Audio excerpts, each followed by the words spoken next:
The quiet life. The golden hour of Willowmere.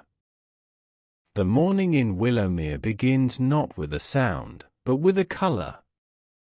It is a soft, pale gold that creeps over the edge of the world, illuminating the mist that clings to the valley floor like a discarded veil. On the very outskirts of the village, where the cultivated fields give way to the wild, tangled heart of the forest, sits a small cottage. Inside, Lyra stirs. She is a creature of the early hours. As she opens her eyes, the first thing she sees is the light dancing through the bundles of dried herbs hanging from the ceiling. They cast long, spindly shadows across her patchwork quilt, shadows of lavender, mugwort, and yarrow. Beside her feet, a heavy weight shifts. Cinder, a cat with fur the color of a thunderstorm, lets out a long, vocal yawn before stretching his paws toward Lyra's ankles. Lyra smiles, a slow and sleepy expression. She pushes back the blankets and feels the cool touch of the floorboards. She is the village hedge witch. An apprentice of the old ways, a weaver of small magics. While the villagers in the center of town wake to the sound of blacksmiths' hammers and crying gulls, Lyra wakes to the sound of the wind whispering through the eaves. The ritual of tea and tending. The kitchen is the heart of Lyra's world. It smells of wood smoke and dried orange peel. With practiced, graceful movements, she begins her morning ritual. She fills a heavy iron kettle with spring water, her fingers lingering on the cold metal. As the water begins to whistle, she steps out into her garden. This is not a garden of bright roses or orderly hedges. It is a moonflower garden. The petals are currently closed, looking like tightly furled umbrellas of cream-colored silk, waiting for the moon to call them back to life. Lyra moves among them, her bare feet pressing into the dew-damp earth. She checks the soil, whispers a word of encouragement to a drooping stem, and harvests a handful of mint for her morning cup. She is content here. Or, at least, she tells herself she is. There is a peace in the isolation. The villagers of Willowmere are kind enough, but they keep a respectful distance. They see her green eyes and the way the birds seem to follow her, and they remember the stories of the wise ones who lived in the woods before. She is a woman of shadows and sunlight, and that makes her a mystery they aren't quite ready to solve. The work of small wonders. The afternoon is spent at her workbench, a thick slab of oak scarred by years of service.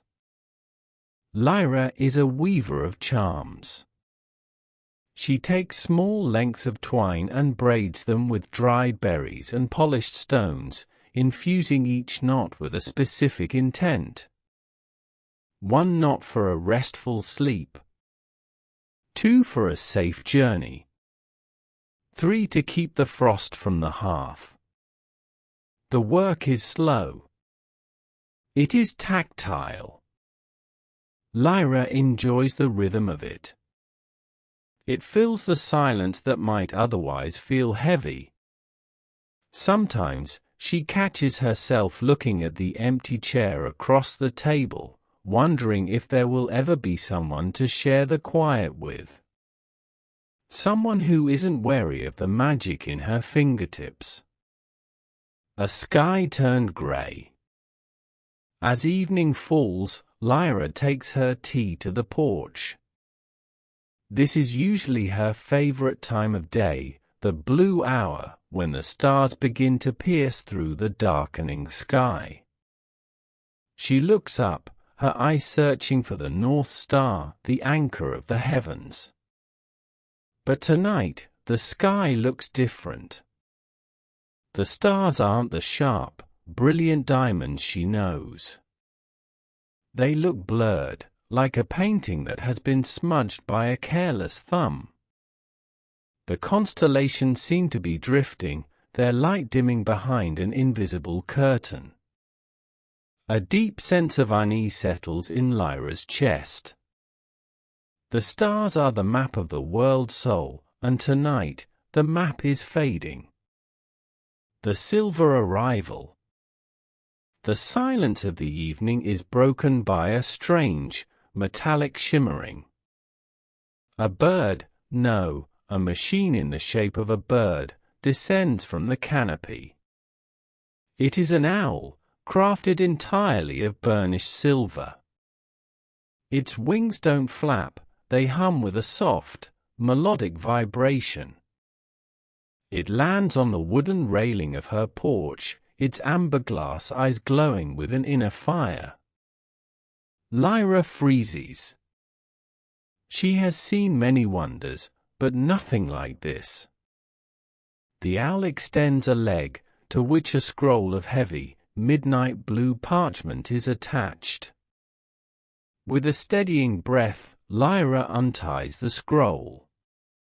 The ink is silver, shimmering against the dark paper as if it were written with starlight itself. To Lyra of Willowmere. The great clock is slowing. The stars are losing their way. You are summoned to the Royal Observatory. Your heritage is required to mend the celestial threads. Come at once. Lyra looks up at the dimming sky, then down at the silver owl. Her quiet life. The garden, the charms, the safety of the woods has just come to an end.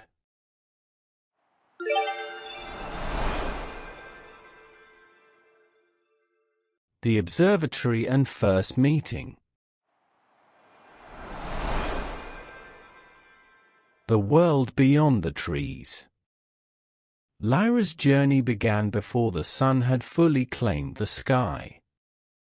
Leaving Willowmere felt like peeling back a layer of her own skin. Every step away from her moonflower garden was a step into the unknown. She carried only a leather satchel stuffed with dried elderberries, her favorite brewing tin, and a very indignant Cinder, who peered out from the top of her pack with wide, judgmental eyes. The road to the capital was a tapestry of sights she had only ever read about in her mother's old journals. She passed through rolling fields of wheat that shimmered like a golden sea and over stone bridges that hummed with the echoes of distant travelers. For a girl who had spent her life listening to the heartbeat of a single forest, the sheer scale of the world was breathtaking. By the afternoon of the second day, the city appeared on the horizon, a sprawling labyrinth of white stone and copper spires. But it was the structure in the center that stole her breath. The tower in the clouds. The Royal Observatory was less of a building and more of a miracle. It was a slender needle of iridescent crystal and pale granite that pierced the belly of the clouds. As Lyra approached, she saw the way the sunlight hit the crystalline walls, fracturing into 1,000 tiny rainbows that danced across the cobblestones.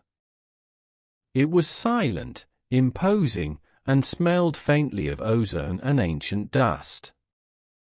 The ascent was a dizzying spiral of marble stairs. Lyra's heart hammered against her ribs, not just from the climb, but from the sudden, sharp realization of her own smallness. Her earth magic, her little bundles of herbs and kitchen hearth charms, felt humble and worn out compared to the grand, cold majesty of this place. A collision of worlds. The doors to the primary study creaked open, revealing a room that looked like a hurricane of paper had swept through it. Charts of the heavens were pinned to every available surface, brass telescopes pointed like accusing fingers toward the skylight, and the floor was littered with discarded quills and half-empty inkwells. In the center of the chaos stood a man. He was tall and moved with a frantic, nervous energy. His dark hair was a bird's nest of tangles, and his velvet robes were hopelessly dusted with chalk. This was Cassian, the Royal Starweaver. He didn't look up as Elara entered. He was leaning over a massive mahogany desk, his fingers, stained a deep, permanent indigo with ink, tracing a complex celestial map. "You're late with the tea," he muttered, his voice raspy as if he hadn't used it in days. "And the floors in the east wing still haven't been buffed. Just leave the tray by the door and don't touch the astrolabe. It's calibrated to the 4th decimal." Elara stood frozen, her grip tightening on her satchel. "I'm not the maid," she said, her voice echoing in the vast chamber. "And I certainly didn't walk 2 days through the mud to buff your floors." Cassian froze. He finally looked up, blinking as if the very sight of another human being was a puzzle he couldn't quite solve. He looked at her sturdy leather boots, her earth-stained apron, and the sprig of dried rosemary tucked behind her ear. "Oh," he said, his voice dropping an octave. It was a kind voice, rich and resonant, though it was currently buried under layers of exhaustion. "You're the hedge witch. From the village with the trees." "Willowmere," she corrected, crossing her arms. "And I have a name. It's Elara. The problem of the stars." Cassian rubbed the dark circles under his eyes, looking momentarily sheepish. "My apologies. I haven't slept since the Great Bear began to flicker. I am Cassian." He gestured vaguely to the chaotic room. "As you can see, the heavens are in a state of, well, total collapse." He pulled a lever, and the great brass ceiling of the observatory groaned, opening to reveal the afternoon sky. Even in the daylight, the faint, ghostly outlines of the stars should have been visible to a mage's eye. But they were gone. The sky looked hollow. "I can calculate the trajectory of every comet for the next 1,000 years, Cassian said, his frantic energy returning. "I can weave the light of the moon into silk. But this? This is a rot. A fading. My celestial magic is theoretical, Elara. It is high and cold and precise. But I suspect the stars are failing because the earth has stopped speaking to them." He looked at her then, really looked at her, with a desperate, searching intensity. "I need someone who understands the messy magic. The magic of roots and salt and blood. I need a practical mind to ground my theories. Will you stay? Just for a week." The earth and the sky. Elara looked at the ink on his fingers and the way his hands trembled slightly as he reached for a compass. He was a man of the stars, distant and brilliant, yet he looked as fragile as a piece of blown glass. 1 week, she agreed softly. As she set her bag down on a pile of dusty star charts, the contrast was striking. He was the cold, shimmering silver of a winter moon, she was the warm, dark brown of tilled soil. He spoke in mathematics, she spoke in intuition. Cassian watched her as she pulled a small bundle of sage from her pocket and set it on his desk. For the first time in months, the Starweaver felt a flicker of something that wasn't panic. It was hope. As the moon rises over the crystal spires of the city, the atmosphere shifts from the tension of their first meeting to a soft, shared curiosity.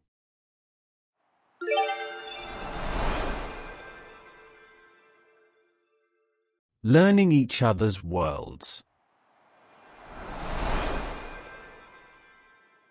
The Clockwork Cosmos. Elara spent her first morning in the observatory not with herbs, but with wonders. While Cassian was buried in a mountain of scrolls, she wandered through the upper galleries. The tower was alive in a way her cottage never was. She stood before a massive brass orrery, a mechanical model of the solar system, where the planets moved on their own, guided by silent, invisible gears.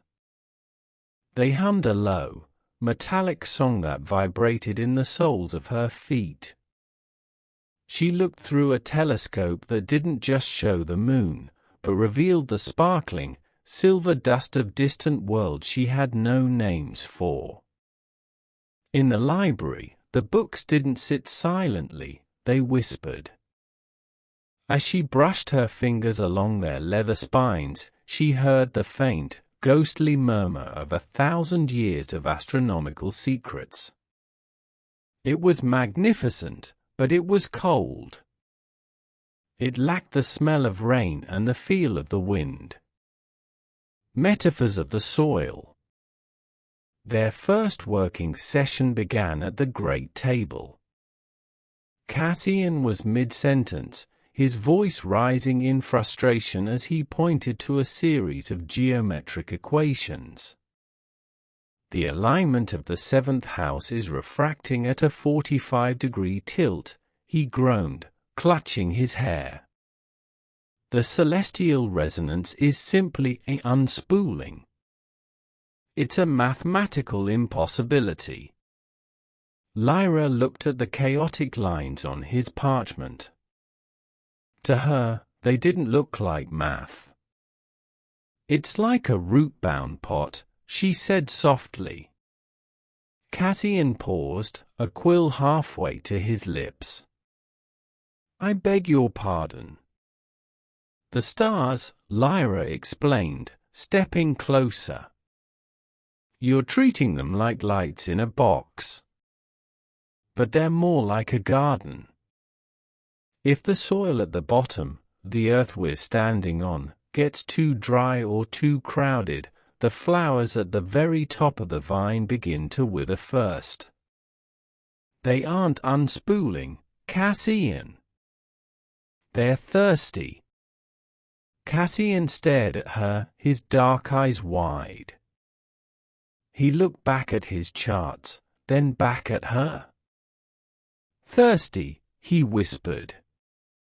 A biological feedback loop between the terrestrial and the astral. That's remarkably insightful. The tea and the tower. For the first time, the Starweaver went silent, actually considering her words. Sensing his sudden stillness, Elara moved to the small hearth in the corner. She didn't ask, she simply began to brew. She used the mint from her garden and a pinch of dried valerian root to steady his shaking hands. When she placed the steaming mug in front of him, along with a piece of honey bread she'd brought from the village, Cassian looked at it as if it were an unidentified magical artifact. What is this? It's tea, Cassian. And bread. You haven't eaten since I arrived. He took a sip, the warmth clearly startling him. I usually forget. There is so much to calculate. Eating feels like a distraction from the work. The work won't matter if you're too faint to see the lens, she chided gently, pulling up a stool beside him. Echoes of the past. As the night deepened, the candles burned down to low nubs of wax. The barrier between them began to thin. Have you always lived up here? Lyra asked, her voice hushed by the surrounding books. Cassian nodded, his gaze fixed on the steam rising from his mug. I was brought here as a boy. The previous Starweaver taught me that magic is a discipline of the mind. He told me that emotions are like clouds, they only serve to obscure the stars. I haven't left the tower grounds in 5 years. Why would I?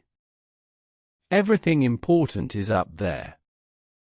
He gestured to the sky.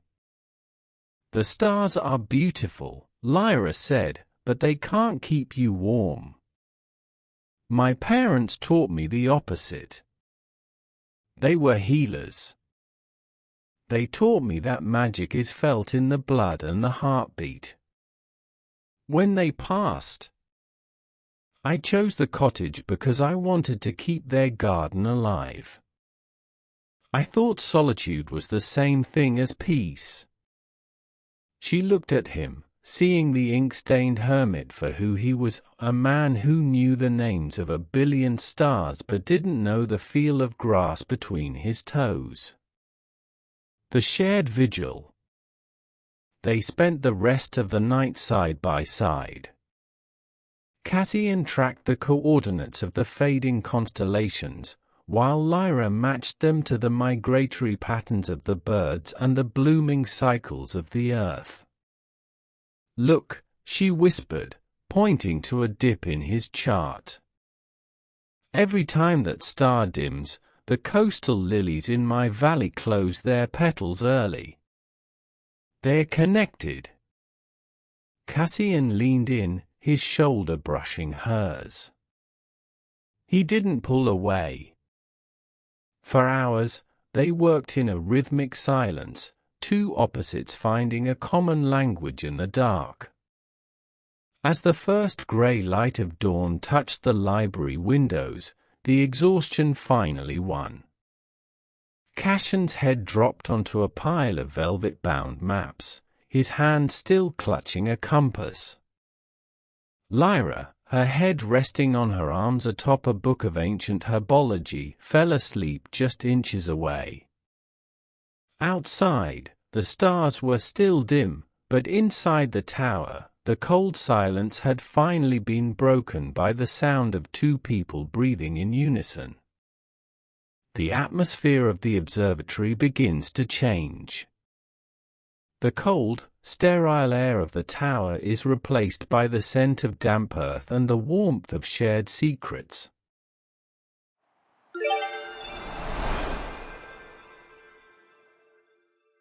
The thawing.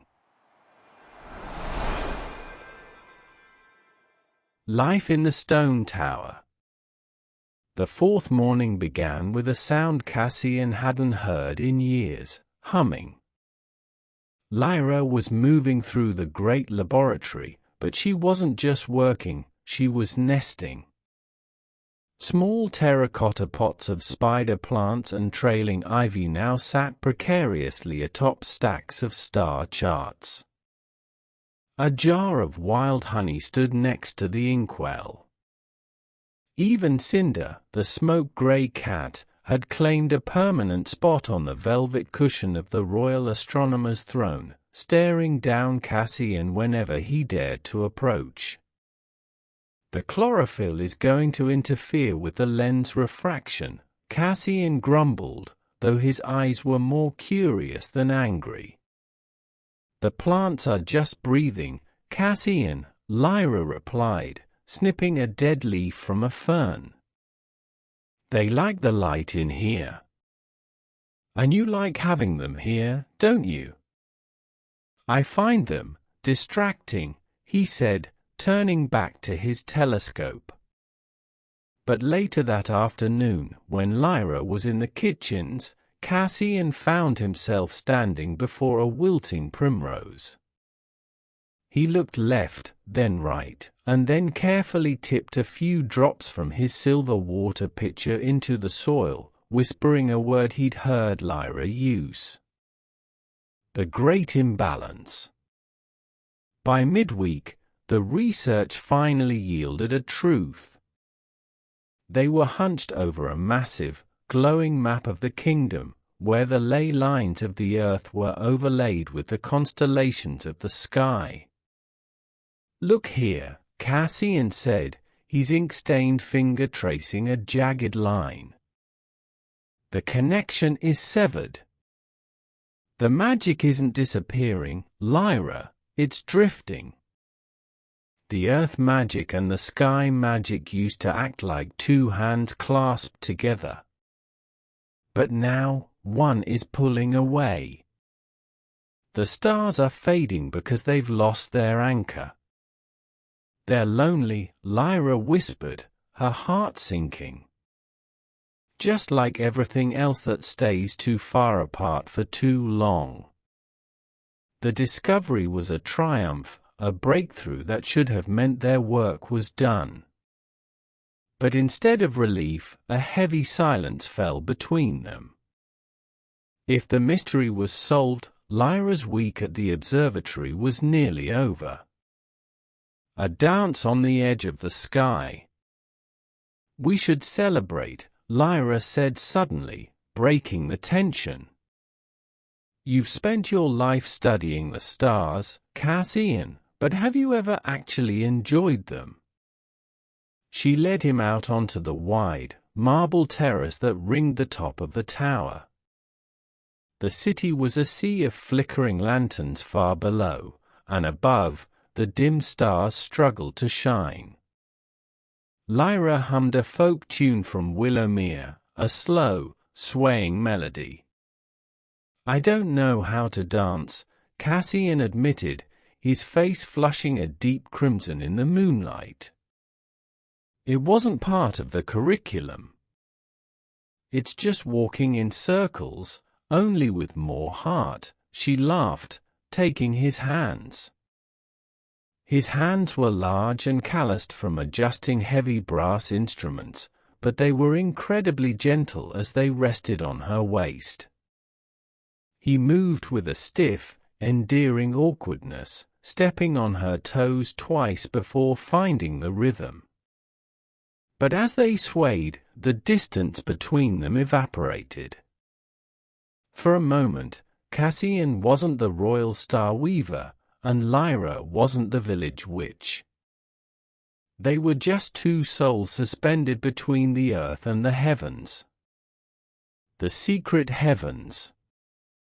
When the music of the wind died down, Cassian didn't let go of her hand. Instead, he led her to a small, unassuming telescope tucked away in a private alcove. This was mine when I was a boy, he said softly.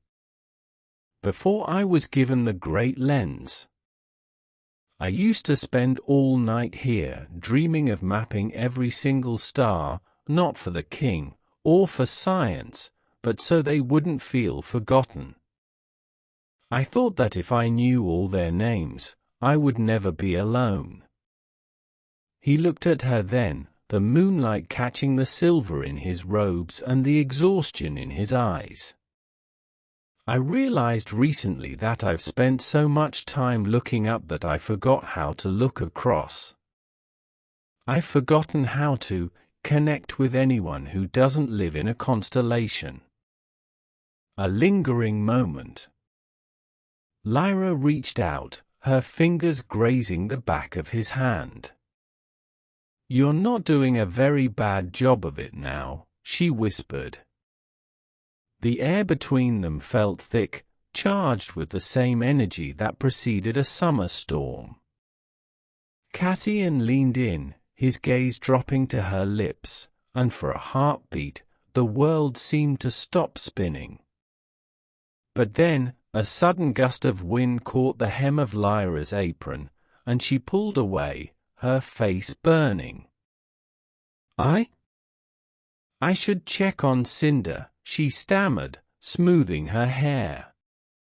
"Yes," Cassian cleared his throat, suddenly very interested in the calibration of his telescope. "Of course. Tomorrow is the 6th day."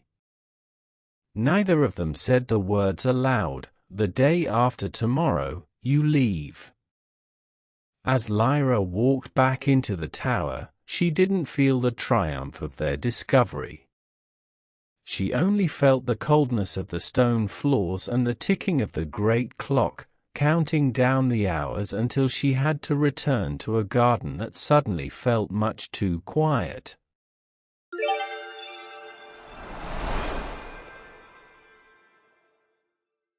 The mission. The call of the lunar gardens. The breakthrough came not from a book, but from the union of their two magics.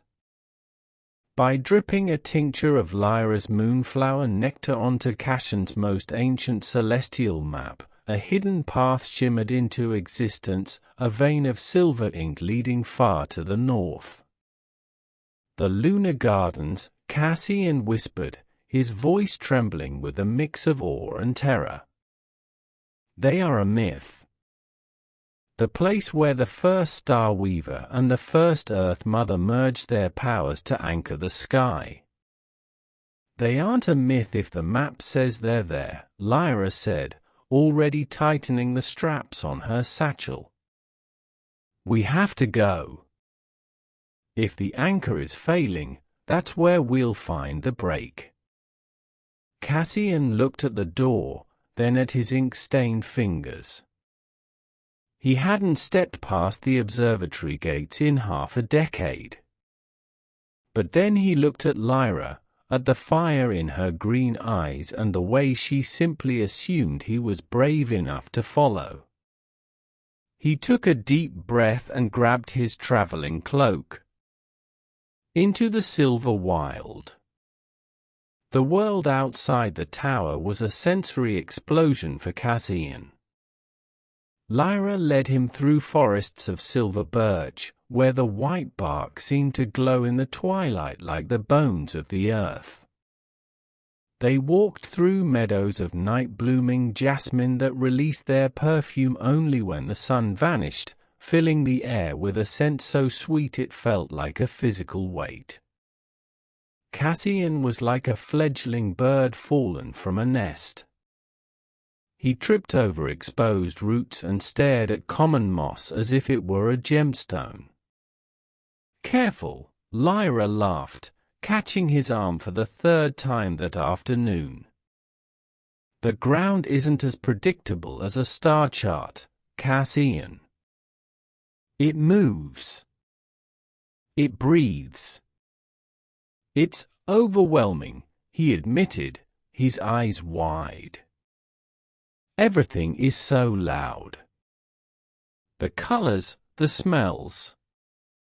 I feel like I've been living in a dream and I've finally woken up." The alchemy of the campfire. That evening, they made camp by a river that ran so clear it perfectly mirrored the constellations above. Cassian, wanting to prove his worth, offered to help with the cooking. It was a disaster. He approached a head of cabbage with the clinical precision of a surgeon, nearly losing a finger in the process. "Sit," Lyra commanded gently, taking the knife from him. "Watch." As the stew simmered over the crackling fire, she taught him. She showed him how to identify wild ginger by the shape of its leaf and how to listen to the river to know if the water was sweet. "Why did you stay alone for so long, Lyra?" he asked, his face half hidden by the shadows of the firelight. "I thought it was safer," she said softly. "If you don't connect to anyone, you don't have to watch them fade. My parents, their magic was beautiful, but it was exhausting. They gave everything to the village until there was nothing left for themselves." And yet, Cassian noted, his gaze lingering on her, "Here you are, walking across the world to save stars for people who don't even know your name."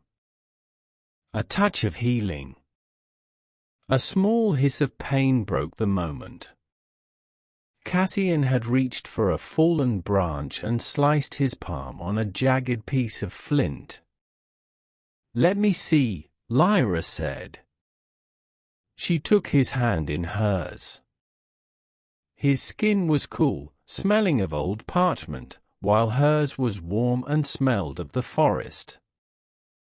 She didn't use a bandage. Instead, she hovered her fingers over the wound, whispering a low, melodic chant in a language Cassian didn't recognize. A soft green light pulsed between them. Cassian watched in stunned silence as the skin knit itself back together, leaving not even a scar. He didn't pull his hand away when she was finished. The gentleness of her touch was more foreign to him than any star he had ever mapped. It was a connection that didn't require a telescope or a formula. "Thank you," he whispered, his voice thick with an emotion he couldn't quite name. The gates of Moonlight.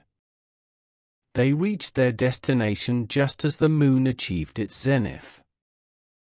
The lunar gardens did not sit upon the earth, they seemed to grow out of the light itself. The trees had trunks of polished silver and leaves that looked like hammered tin, tinkling in the breeze like wind chimes. The flowers were ethereal, translucent blooms that drifted in the air, rooted to nothing but the magic of the place. Deep, still pools of water sat between the groves, reflecting not just the sky, but the entire cosmos in terrifyingly beautiful detail. "We're here," Lyra said, her voice full of wonder. In the center of the garden stood a massive pillar of obsidian, cracked down the middle. From the crack, a dull gray smoke was leaking, the lifeblood of the connection between earth and sky, spilling out into the void. Cassian looked at Lyra, the silver light reflecting in his dark eyes. The mission was no longer a theory. It was real. And as they stood on the threshold of the garden, they both knew that the only way to fix the world was to do it together.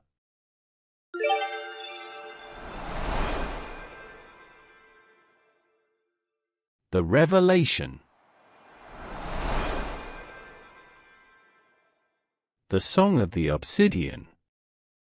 The air inside the lunar gardens was heavy with the scent of ozone and crushed lilies.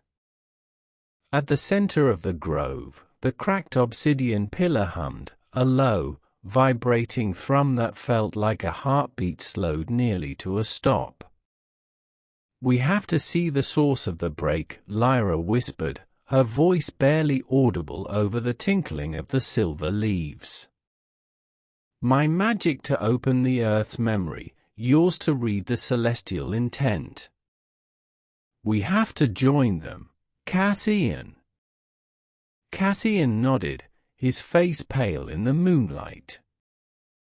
He reached out his ink-stained hand, and Lyra took it, her fingers interlacing with his. Together, they pressed their palms against the cold, jagged stone. Lyra closed her eyes, sending a pulse of warmth, the green, stubborn life of the forest, into the crack. Cassian followed, pouring in the silver, precise light of the stars. The ghost of the past. The magic didn't just work, it sang. A shimmer of light erupted from the obsidian, forming a ghostly image in the air before them. They saw a man, Cassian's predecessor, the former High Starweaver. He looked old and stern, his eyes fixed upward, never once glancing at the ground beneath his feet. They watched as he cast a powerful spell, a great golden chain of celestial energy intended to pull the stars closer to the tower. But in his arrogance, he had used the earth magic as a mere weight, a tether to be commanded rather than a partner to be honored. He had treated the world like a servant. He didn't listen, Cassian whispered, his voice cracking. He thought the earth was just dirt. He believed that to be pure, the magic had to be isolated. He severed the connection because he thought he was perfecting it. The image flickered and died, leaving them in the chilling silence of the garden. Cassian pulled his hand away as if the stone had burned him. He looked down at his robes, at the symbols of his office, with a sudden, sharp loathing. "Everything I was taught," he said, his breath coming in shallow gasps. "The isolation, the coldness, the idea that I had to be alone to be great, it was all based on a lie. I'm not a guardian of the stars, Lyra. I'm an apprentice to a thief. The anchor of the heart." Lyra didn't hesitate. She stepped into his space, taking both of his hands in hers. "Cassian, look at me." He slowly raised his eyes to hers. "You are not the man who came before you," she said, her voice firm and grounding. "He saw a servant where you saw a partner. He looked for power, but you looked for truth. You've spent more time learning the names of my herbs this week than he spent looking at the world in 50 years. You've already mended the bridge just by standing here with me." Cassian let out a long, shuddering breath, his forehead dropping to rest against hers. The scent of her rosemary and warm sun chased away the cold shadows of the past. "I don't know who I am without the tower," he admitted. "But I know I don't want to go back to being that man." The beauty of the blend.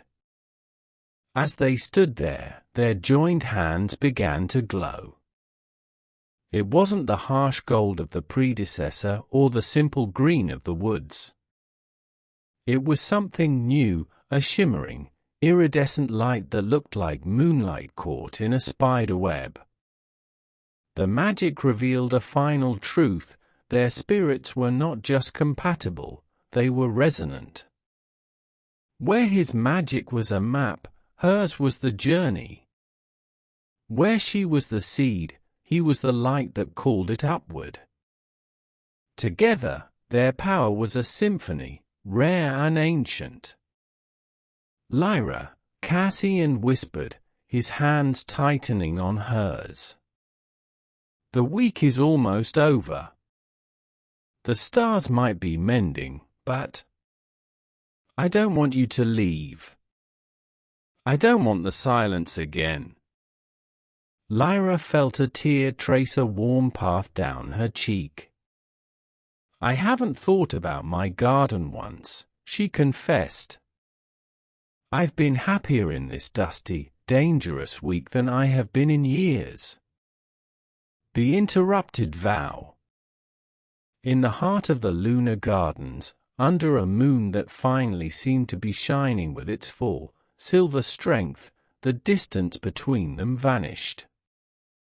Cassian leaned in, his hand coming up to cup her jaw, his thumb brushing the line of her cheekbone. Lyra tilted her head back, her eyes fluttering shut, waiting for the touch that would change everything. But just as their lips were about to meet, the ground beneath them let out a violent shudder. The obsidian pillar groaned. The grey smoke that had been a trickle suddenly billowed into a dark, suffocating cloud.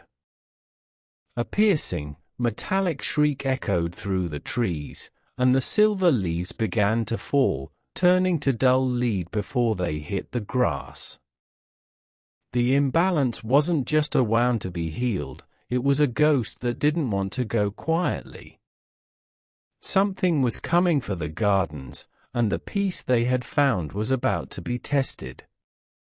The stakes have shifted from an academic mystery to a battle for the soul of the world.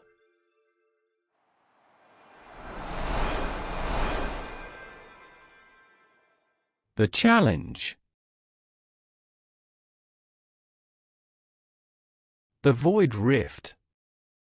The peace of the lunar gardens was not just broken, it was shattered. From the heart of the cracked obsidian pillar, a jagged fissure began to spread, not across the stone, but across the very air itself. It looked like a tear in a dark silk curtain, revealing a hollow, starless nothingness, the Void Rift. The silver trees shivered, their melodic tinkling turning into a discordant chime of alarm. The ground beneath Lyra's feet felt cold, not the refreshing cool of the earth, but a numbing, lifeless chill that threatened to leach the magic from her bones. "It's an unraveling," Cassian said, his voice tight with a fear he couldn't hide. He scrambled to open his satchel, pulling out a heavy, brass-bound tome. The predecessor's arrogance didn't just break the connection, it created a vacuum. If we don't seal it, the rift will continue to feed on the light of the stars and the life of the soil until both are gone. The binding of stars and earth. Lyra knelt by a pool of silver water that was rapidly turning a murky grey. How do we stop it? The binding of stars and earth, Cassian replied, his fingers tracing the ancient, swirling script in his book. It's a ritual of absolute harmony. It requires two casters to weave their magics together into a single thread. But Lyra, it requires perfect trust. Any doubt, any hesitation, and the rift will pull us both in. A heavy silence fell between them, heavier than the shadows of the forest. "I'm just a hedge witch, Cassian," Lyra whispered, her hands trembling as she looked at the towering rift. "I brew tea. I make charms for farmers. I don't know how to weave the fabric of the universe back together. My magic is simple. It's small. And I am too rigid." Cassian snapped, his frustration boiling over. He threw the book onto the grass. "I think in lines and circles. I think in logic. But this rift isn't logical, it's a wound. I'm afraid my training has made me too stiff to feel the rhythm of the spell. I'm afraid I'll break the thread. The protecting lie." Cassian looked at the rift, then at Lyra. His expression shifted from fear to a desperate, pained resolve. "You should go," he said, his voice suddenly flat. Lyra blinked, stunned. "What?" "Leave the gardens, Lyra. Go back to Willowmere. Pack your things and head to the mountains. I can find another way. I'll stay here and try to anchor it.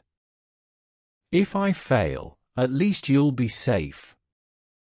You're lying, Lyra said, her voice rising. You know there is no other way. You're pushing me away because you're terrified I'll get hurt. You're doing exactly what you said you hated. You're choosing to be alone because you think it's safer. I am trying to save you. Cassian shouted, his eyes bright with unshed tears.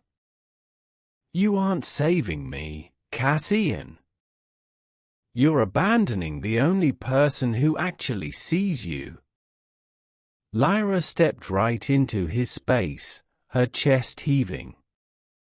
You think your logic is protecting me, but it's just a wall. I didn't come all this way to watch you disappear into the dark alone. We are the anchor. Both of us. You can't hold the sky if I'm not here to hold the earth. The reconciliation. The fire in her words seemed to burn through the chill of the rift. Cassian slumped, the tension leaving his shoulders. He reached out, his hand trembling as he tucked a stray lock of red hair behind her ear. I've spent my life being told that love is a distraction, he whispered. But the thought of losing you is the only thing that actually scares me more than the stars going out. Then stop trying to be a hero and start being a partner, Lyra said softly, placing her hand over his. The rift let out a low, mournful howl, but the two of them didn't flinch. The argument had cleared the air, stripping away the last of the pretenses. They weren't a high Starweaver and a village witch anymore, they were two halves of a whole, finally admitting that they needed each other to survive. Preparing for dawn. The ritual could only be cast at the moment of the first light, the great convergence when the sun, the moon, and the earth were in perfect alignment. They spent the remaining hours of the night in a quiet, focused industry. Lyra gathered the last of the moonflowers, crushing them into a paste to mark the boundaries of the ritual circle.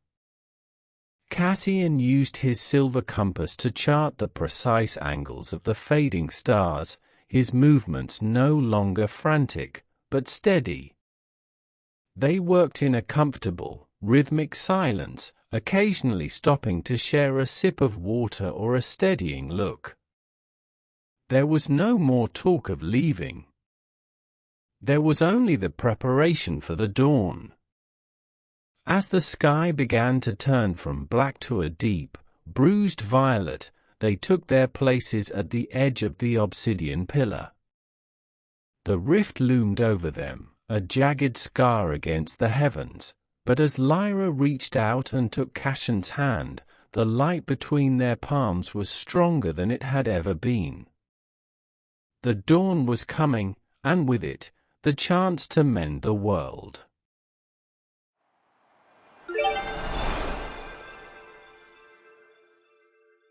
The binding. The vigil of small things. The hours before the dawn were the quietest the world had ever known. Neither Lyra nor Cassian sought sleep, it felt too precious to waste on dreams when the reality of their present was so fleeting. They sat back to back against the cool obsidian of the pillar, looking out over the silver-leaved trees. To keep the shadows of the rift at bay, they traded pieces of their worlds. Cassian pointed to the horizon, his voice a low velvet hum as he told her the secret names of the stars, not the ones in the books, but the ones he had given them as a lonely boy. He told her of the Wanderer, a star that moved too fast for the others, and the quiet sister who only shone when the moon was thin. In return, Lyra spoke of the earth. She described the scent of the soil after a summer storm and the way the roots of the willow trees in her village seemed to hold the riverbanks together. She told him that every herb had a personality, the stubbornness of thyme, the cheerfulness of mint, the melancholy of the weeping lily. The exchange of anchors. "I want you to have something," Cassian said, his voice trembling slightly. He reached into his robes and pulled out a small, silver compass. It didn't look like his others. It was delicate, engraved with patterns of trailing ivy. "I calibrated it tonight. It doesn't point north. It points to the North Star itself, the constant light. So that no matter how deep the woods or how dark the night, you can always find your way home." Lyra's breath hitched as she took the cool metal. "And I have something for you." She reached into her pouch and pressed a small, silk-wrapped bundle into his hand. "These are seeds from my most ancient moonflowers. They don't need much, just a little light and someone to talk to them. I want you to plant them on your balcony, so you can have something living in your tower. Something that reminds you that the earth is always beneath you, even when you're looking at the clouds." He closed his fingers over the seeds as if they were diamonds. The great convergence. The sky began to bleed into shades of pearl and rose. The moment had arrived. As the first sliver of the sun broke over the horizon, the lunar gardens transformed. The silver leaves caught the light, refracting it into 1,000 dancing spears of fire. Lyra and Cassian stood at the center of the ritual circle, their feet bare against the dew-chilled grass. They reached for each other. Their fingers interlaced, skin to skin, heart to heart. Together, Lyra whispered. "Always," Cassian replied. They began the incantation. It was a language of humming vowels and sharp, rhythmic consonants. Lyra's magic rose from the soles of her feet, a deep, emerald-green pulse of vitality. Cassian's magic descended from the heavens, a shimmering, sapphire-blue cascade of starlight. In the center of their joined hands, the two colors didn't fight. They swirled. They became a luminous, iridescent violet, the color of the twilight that connects day and night. The healing of the world. The void rift shrieked as the combined magic hit it. The dark, jagged tear in the sky began to shrink, pulled together by the threads of their shared intent. The sensation was overwhelming. Lyra felt the vastness of the cosmos. The cold, beautiful machinery of the stars. Cassian felt the raw, pulsing heat of the earth. The wild, messy cycle of birth and decay. For a heartbeat, they were the world.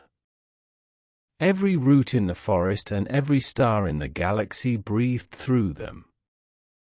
With a final, blinding flash of cascading light, the rift snapped shut. A shockwave of pure energy rolled through the gardens, turning the leaden leaves back to silver and the murky pools back to crystal. Above them, the stars didn't just return, they blazed. They shone with a clarity that had been missing for centuries, their light washing over the landscape like a benediction. The field of moonflowers. The effort drained them utterly. The magic retreated, leaving them gasping and weak.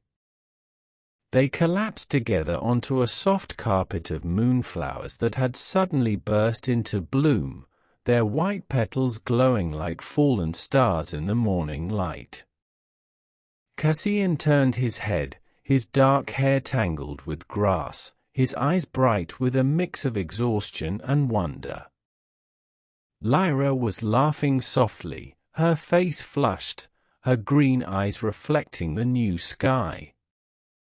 "We did it," she breathed. Cassian didn't answer with words. He leaned over, his hand finding her cheek, and finally, without hesitation, without logic, he kissed her. It was a kiss that tasted of mint and starlight, of long silences finally broken. As they lay in the field of white blooms, the world felt whole for the first time in an eternity. The stars were back in their places, but for the Starweaver and the hedge witch, the greatest light was right there, between them. The return to the city is no longer a journey toward a cold stone tower, but a homecoming to a place they intend to transform.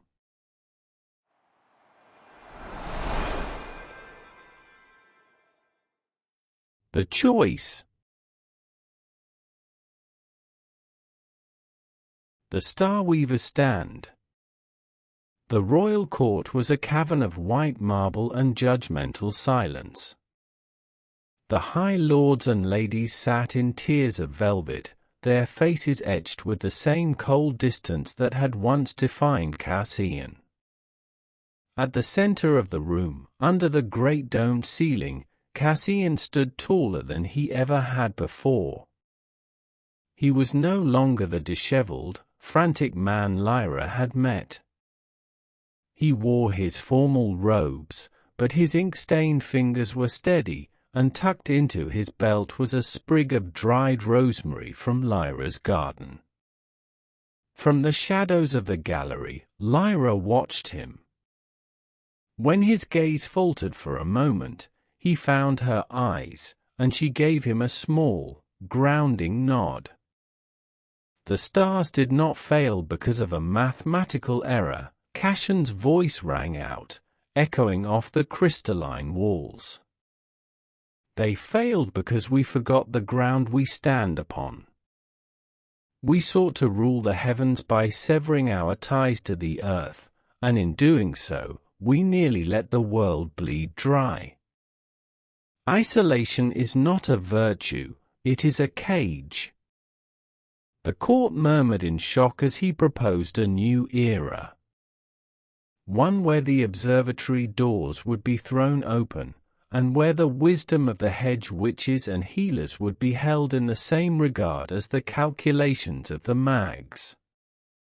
He spoke of a kingdom woven back together, thread by golden thread. The question of two worlds.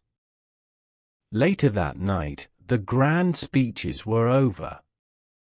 The echoes of the court had died down, leaving only the quiet hum of the observatory. Lyra and Cassian stood on the balcony, looking out over the city lights. The silence between them was heavy, weighted by the reality of the morning. "I can't ask you to stay here, Lyra," Cassian said, his voice barely a whisper. "This tower is built of stone and rules. Your soul belongs in the soil of Willowmere. You need the rain and the smell of the woods." He took a deep breath, looking at her with a fierce, desperate sincerity. "I'll come with you. I'll leave the maps and the great lens. I'll learn to till the earth. If it means being with you, I'll let the stars be someone else's problem." Lyra felt a swell of love so sharp it almost hurt. She reached out, taking his face in her hands. "Cassian, look at what you've just done," she said softly. You've started a revolution. You can't leave your stars, they need you to remind them how to stay connected to us. And I can't abandon my garden, it's the memory of my parents. The beautiful compromise. She smiled, a mischievous glint in her green eyes. But who says an observatory can't have a garden? And who says a hedge which can't have a view of the galaxy? The plan began to take shape as they spoke, their voices overlapping in a frantic, joyous blueprint of their future. Cassian would use his influence to redesign the tower. They would tear out the cold, unused east wing and replace it with a glass-domed conservatory where the moonflowers could climb toward the sky. They would create a bridge of magic between the village and the capital. We'll split the seasons, Lyra decided, leaning her head against his shoulder. When the earth is sleeping in the winter, we'll stay here, tucked away in the clouds with your books and my tea. And when the first spring buds appear, we'll head to the cottage. You can map the summer constellations from the porch swing while I tend to the foxgloves. The blending of lives. The following days were a whirlwind of soft transitions. Lyra didn't just move her things into the observatory, she moved her life. Cassian's sterile workspace was permanently altered. A heavy oak shelf was installed next to his telescopes to hold Lyra's jars of dried herbs and clay mixing bowls. Cinder, the cat, took up permanent residence on a pile of discarded star charts, occasionally helping Cassian by batting at his quills.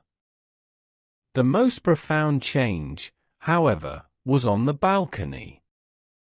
In a large, hand-carved stone basin, Cassian planted the moonflower seeds Lyra had given him.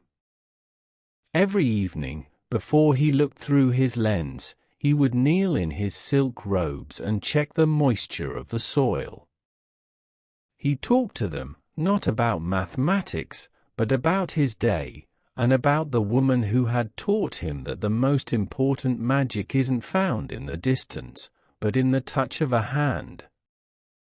As they moved through the tower together, their different magics, the ink and the earth, the stars and the seeds, began to blur into a single, beautiful rhythm. They were building a world where no one had to choose between the heights of the heavens and the warmth of the hearth.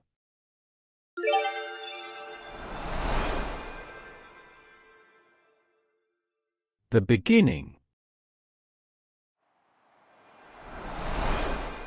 The living observatory. A year had passed, and the Royal Observatory was no longer a cold needle of stone. It had become a living thing. Green vines of ivy now climbed the iridescent walls, and every terrace overflowed with Lyra's moonflowers, their white blooms reflecting the stars like terrestrial mirrors. The silence of the tower was gone, replaced by the hum of life. In the halls, young Starweavers in blue robes walked alongside village apprentices in earthy brown. They shared scrolls and seeds, learning that the tilt of a planet was just as important as the depth of a root. The windows were always open now, letting in the scent of rain and the song of the birds from the woods below. At the center of it all were Lyra and Cassian. They had become the heart of this new world, recently finishing their great work. A leather-bound tome entitled The Unified Breath, the first text to marry the mathematics of the sky with the intuition of the earth. A tapestry of days. Their days were a gentle tapestry of shared moments. Mornings began with the smell of Lyra's herbal tea and the sight of Cassian, his hair still messy from sleep, reading aloud from a star chart while Lyra tended the indoor ferns. There was no more loneliness. When Cassian's mind grew too heavy with calculations, Lyra was there to pull him into the garden. When Lyra felt the weight of the villagers' needs, Cassian was there to show her the vast, peaceful indifference of the galaxies, reminding her that they were part of something eternal. They were no longer two opposites colliding, they were a single melody, played on two different instruments. The crown's recognition.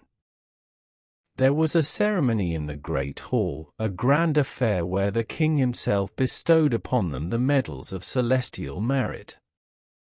The room was filled with the most powerful mags in the land, all bowing to the Starweaver and the hedge witch who had saved the light.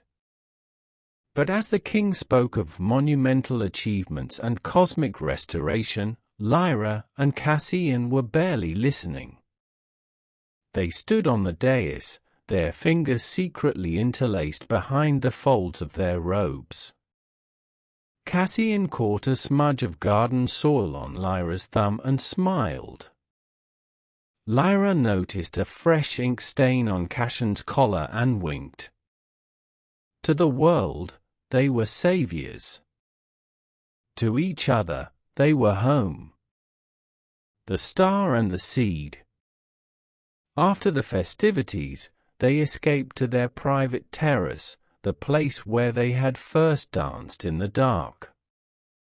The sky above was a masterpiece, the stars shining with a brilliance that felt like a personal thank you to the two people who had mended their path.